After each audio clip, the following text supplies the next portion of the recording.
అసలు ఎవరు పార్టిసిపేటే చేయలేదు.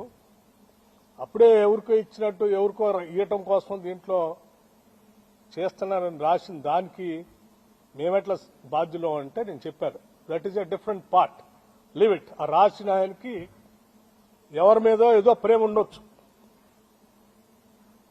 లేకపోతే నేను మొదటి నుంచి కాంగ్రెస్ పార్టీలో ఉండి రాజశేఖర రెడ్డి గారికి అత్యంత సన్నిధులుగా ఉండటం వల్ల రాజశేఖర రెడ్డి గారి మీద ఉన్నట్టు కోపంతో నా మీద కూడా కోపం చూపించడానికి రాసి ఉండొచ్చు. కానీ ఇవన్నీ రాష్ట్ర రాజకీయాలకి సింగరేణికి సంబంధించినవి కాదు, పాలనకు సంబంధించినవి కాదు. ఒక బెనిఫిట్ ఆఫ్ డౌట్ వచ్చింది కాబట్టి దాన్ని క్యాన్సిల్ చేయండి. మిగతా విషయాలన్నీ కూడా నేను రాధాకృష్ణ తేల్చుకుంటాము. ఇది ప్రజలకు సంబంధించింది కాబట్టి ఇమ్మీడియట్ గా క్యాన్సిల్ ఇట్ అని చెప్పండి. I'm already instructed the Singareni board people to cancel it.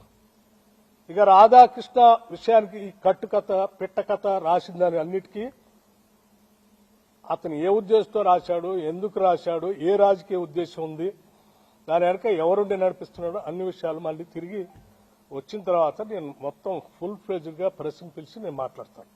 అప్పటి వరకు మాత్రం I just want to make it very clear to the people of